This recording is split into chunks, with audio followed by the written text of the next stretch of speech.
Bonjour tout le monde, comment allez-vous? Pour ma part, tout roule et aujourd'hui, nous allons voir que le programme lunaire chinois est victime de nombreux retards et que cela soit sur les missions robotiques comme pour le développement de la fusée Longue Marche 9. En tout cas, ne vous inquiétez pas, nous allons voir ensemble toute l'actualité nous provenant d'Asie. J'espère que vous êtes prêts? C'est parti! Pour débuter cette vidéo, nous allons nous rendre en Corée du Sud où le président du pays, Yoon Suk-yeol, a déclaré que sa vision est de transformer la Corée du Sud comme l'une des plus grandes puissances spatiales dans les 20 prochaines années. Pour cela, le pays compte se poser sur la Lune et exploiter les ressources lunaires d'ici 2032, c'est-à-dire dans 10 ans. Puis dans un second temps, l'objectif sera d'envoyer un équipage sur Mars d'ici 2045 à l'honneur de la date du 100e anniversaire de la restauration de la Corée. Bon, alors concrètement, hormis ces déclarations politiques, la proposition de l'État sud-coréen est de développer sur les 5 prochaines années un moteur fusée qui équipera la fusée lourde assignée à la conquête lunaire. En tout cas, si vous souhaitez en savoir plus sur l'histoire du spatial sud-coréen, j'ai fait une vidéo à ce sujet, le lien est en description. Ces derniers jours, le continent asiatique a assisté à 3 lancements. Premièrement, l'Inde a lancé avec succès sa fusée PSLV C-54 le 26 novembre pour déployer 8 nanosatellites, ainsi que le satellite de surveillance des océans EOS-06.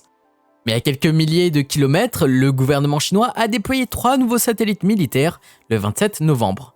Et oui, depuis le site de Jichuan, le groupe national KASK a procédé au lancement de sa longue marche 2D numéro 89 pour placer en orbite 3 satellites militaires Yaogan 36. Cependant, en parallèle, le 29, une longue marche 2F a décollé depuis le même site tout en propulsant le vaisseau Chenzhou 15 qui s'est amarré à la station chinoise quelques heures après le lancement.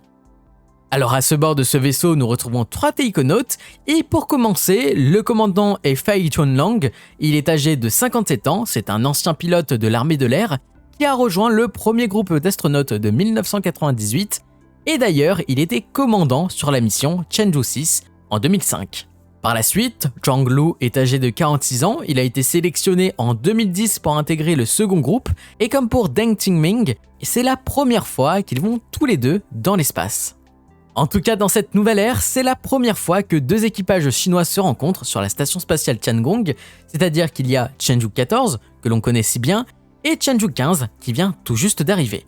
Alors maintenant, est-ce que la CSS sera le futur grand carrefour spatial? On verra bien, mais en tout cas, le porte-parole du ministère des Affaires étrangères Zhao Lijian a déclaré que la CSS est ouverte à tous les États membres de l'ONU.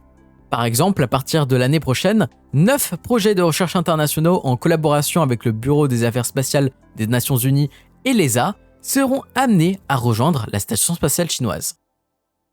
Cela étant dit, la station spatiale sera également un élément clé pour l'objectif de neutralité carbone de la Chine pour l'année 2060, vu que la CMSA compte tester des technologies sur la station pour la conception d'une future station solaire de 10 MW en orbite via la fusée CZ9. Mais si nous revenons dans le présent, mais toujours sur le thème de l'énergie, la CMSA a rapporté que la pile à combustible à hydrogène présente sur Chenzhou 5 est bel et bien opérationnelle et que des données ont déjà été récoltées. Mais pendant ce temps, à Raikou, dans la province du Hainan, le forum aérospatial annuel s'est tenu la semaine dernière où les institutions chinoises ont tiré plusieurs salves d'informations. Premièrement, le programme lunaire chinois est victime de nombreux retards.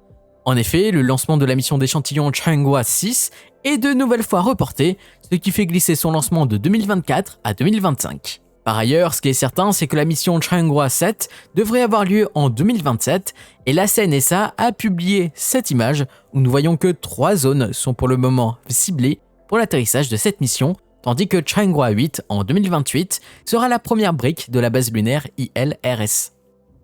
Mais tout est beau, nous parlons de mission sur la Lune, mais du côté du nouveau lanceur super lourd Longue Marche 9, eh bien, il y a quelques informations qui sont pas top.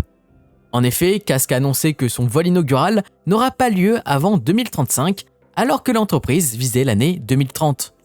Ainsi, le premier pas de la Chine sur la Lune va reposer sur 3 véhicules, un atterrisseur lunaire, le vaisseau de nouvelle génération de KASK, ainsi que la fusée Longue Marche 5G que KASK est aussi en train de développer.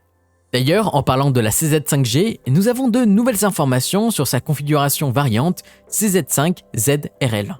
Et oui, le 26 novembre, KASK a réalisé un allumage de longue durée avec des phases de rallumage sur le moteur YF100N. Alors le YF-100N, c'est un moteur de 130 tonnes de poussée qui fonctionne au kérosène et il va équiper les deux lanceurs vus précédemment, mais en 2030, la CZ5 ZRL va remplacer la CZ2F qui lance actuellement les vaisseaux Chenzhou. Par contre, à terme, cette fusée sera partiellement réutilisable en 2032, ce qui va réduire les frais d'envoi de taïkonautes sur la station Tiangong, tandis que la CZ5G réutilisable réduira quant à elle aussi les frais d'exploration de la Lune pour la Chine.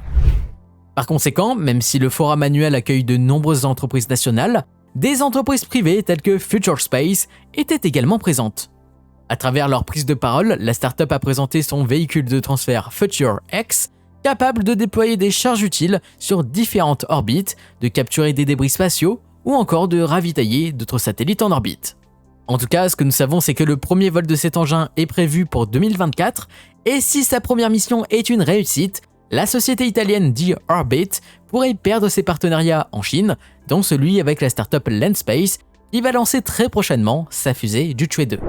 Voilà, c'est la fin de cette vidéo, merci de l'avoir suivi, abonnez-vous dès maintenant à la chaîne YouTube pour ne rien rater, retrouvez-moi sur les réseaux sociaux, Twitter, Instagram, Discord, TikTok, LinkedIn, les liens sont en description, et moi je vous dis à très vite pour de nouvelles aventures, c'était Matt sur Mars, allez bye.